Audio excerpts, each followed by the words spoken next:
evening. This is the 18 WJTS News. I'm Charlotte Olson. Local and county police were busy over the weekend as they responded to multiple minor vehicle accidents. Saturday evening, just before 9 p.m., the Dubois County Sheriff's Department responded to a vehicle accident along the roadway leading to Sultan Run Golf Course.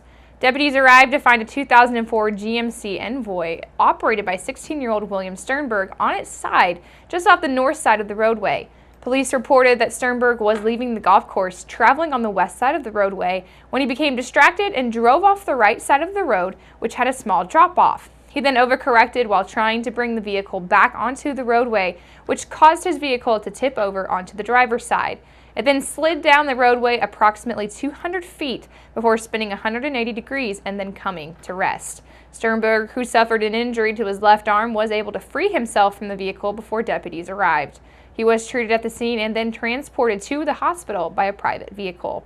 Deputies reported that the vehicle was a total loss.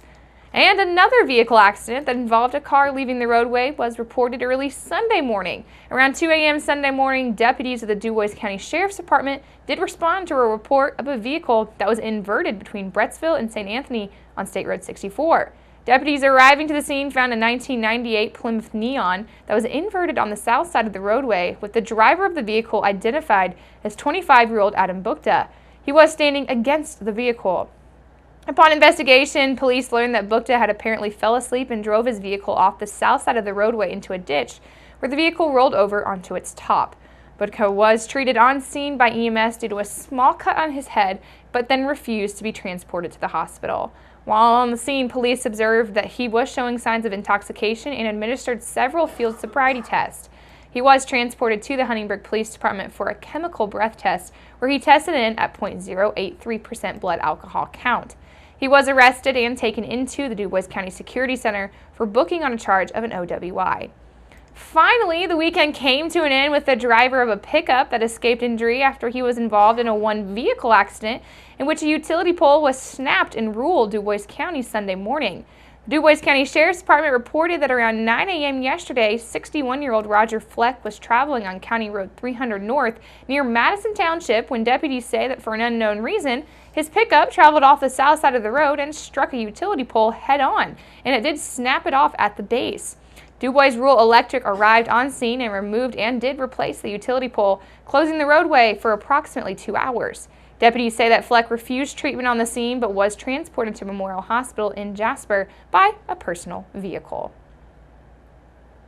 The Carroll County Sheriff's Department, FBI, and Delphi Police Department, as well as the Indiana State Police, are requesting assistance to identify the person depicted in this sketch who is believed to be connected to the murders of Abigail J. or Abby Williams and Liberty Rose or Libby German.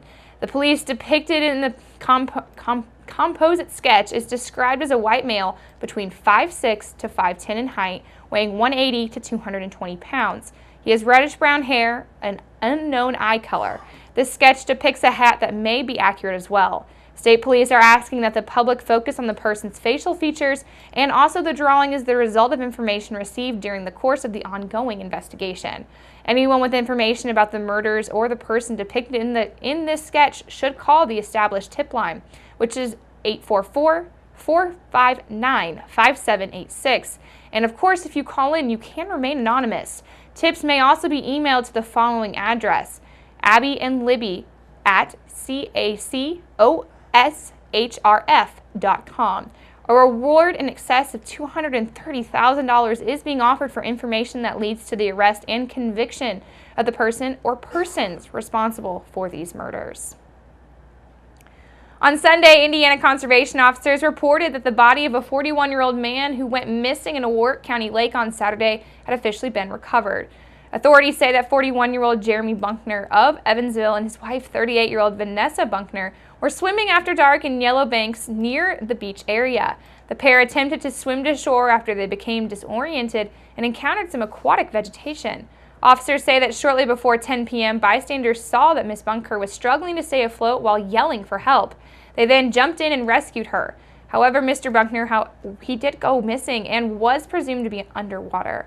At approximately 12:30 a.m. Sunday morning, Bunkner was recovered by divers and after Indiana conservation officers who had used an underwater remote-operated vehicle, they did locate the 41-year-old body.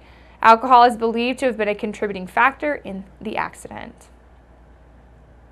Jasper-based GermanAmerican Bank has announced that the company has made plans for a $6 million operations center that would have space for up to 150 employees. A groundbreaking could take place next month, with a possible opening of the new facility sometime next spring. The new location will be on the city's south side, and the bank says that the facility will help alleviate crowding at its current facilities on Main Street in Jasper. If approved, the Operations Center will initially house nearly 100 employees who will move there, plus create 4 additional jobs. GermanAmerican's executive team will remain in the Main Street office, and the Jasper Economic Development Commission is recommending a 9-year tax amendment for the proposed project. The Jasper City Council is set to consider the recommendation at its meeting coming up on Wednesday.